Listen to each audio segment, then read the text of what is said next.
नमस्कार दोस्तों, आइए जग्गू रंगीला की कहानी को आगे बढ़ाते हैं। सड़क पर बने ढक्कन को कुछ देर देखने के बाद कविता और गुरपाल को यह समझते देर नहीं लगी कि ढक्कन को तोड़ने के अतिरिक्त कोई विकल्प नहीं है। एक ताकतवर डेटोनेटर को ढक्कन पर लगाकर और उसे एक्टिवेट करके दोनों पीछे हट जाते हैं। एक ज़बरदस्त विस्फोट के साथ ढक्कन उड़ जाता है और बिना देरी किए दोनों एजेंट सीढ़ियों के रास्ते अंदर पहुंच जाते हैं। पर अंदर तब तक रंगीला की शैतानी फौजें उन्हें चारों ओर से घेर चुकी होती हैं। पर दोनों जाबाज भी पूरी तैयारी करके आए थे। अपने आप को घिरा हुआ पाते ही कविता अपनी जेब से एक लाइटर नुमा वस्तु को फेंकती है और जमीन से टकराते ही धुएं का गुब्बार सबको अंधा बना देता है। रंगीला के गुर्गे अंधाधुंध गोलियां बरसाना शुरू कर देते हैं। लगभग 2 मिनट बाद जब गोलियों की तड़तड़ाहट थम जाती है तो तब तक अजय और शक्ति को तो दोनों छुड़ा ही लेते हैं। साथ ही जगह जगह छोटे छोटे टाइम बॉम्ब भी फिट कर चुके होते हैं। तब तक गुंडे लोग कुछ समझ पाते, तब तक 8-10 गुंडे तो धुएं में चली गोलियों से ही छलनी हो चुके होते हैं। और अब तक चारों खुफिया एजेंट अपने हाथ में AK-47 लेकर गोलियां बरसाने लगे थे। और चूँकि सुनैना और निशा अभी उनकी कैद में ही थे, वहाँ पर लाशों का ढेर लग चुका था। अब उस रहस्यमय जगह को उड़ाने से पहले दोनों लड़कियों को वो चारों ओर तेजी से खोज रहे थे। अजय को जल्दी ही कठोर कांच का बना कमरा दिखाई देता है जिसमें दोनों लड़कियां कैद होती हैं। पर उस कमरे में कोई दरवाज़ा नहीं होता है। अजय गुरपाल को बुलाता है और शक्तिशाली डेटोनेटर लगाने के साथ ही दोनों पीछे हटते हैं और धड़ाम की आवाज़ के साथ शीशानुमा कमरा बिखर जाता है।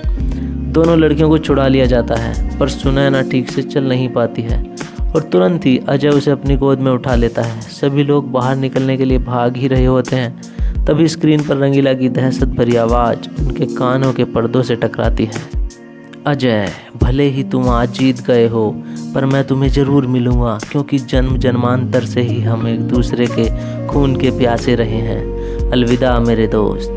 इतना सुनने के साथ ही स्क्रीन गायब हो जाती है और अजय सुनैना को गोद में लिए हुए बाकी साथियों के साथ सुरंगनुमा महल से बाहर आ जाते हैं। कुछ देर बाद ही भयानक विस्फोट की आवाज़ से पूरा जंगल गूंज उठता है। टाइम बॉम्ब अपना काम कर चुके थे और पूरा जंगल धुएं के गुब्बार से नहा रहा था। अजय और उनकी टीम दोनों लड़कियों को अस्पताल पहुंचाते हैं। अगले दिन अजय सुनैना का हाल चाल लेने अस्पताल पहुंच गया था। इसमें संदेह नहीं कि अस्पताल की सुरक्षा पूरी चाक चौबंद कर दी गई थी।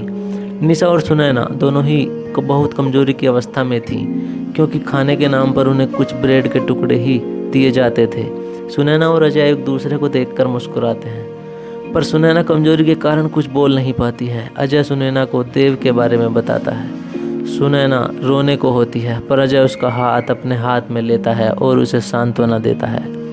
अजय और सुनैना कुछ देर तक आंखों ही आंखों में बात कर रहे होते हैं। तभी पुलिस सायरन की आवाज़ से दोनों का ध्यान भंग होता है और कप्तान साहब के साथ सज्जन ठाकुर गाड़ी से उतरने के साथ ही अस्पताल में प्रवेश कर जाते हैं।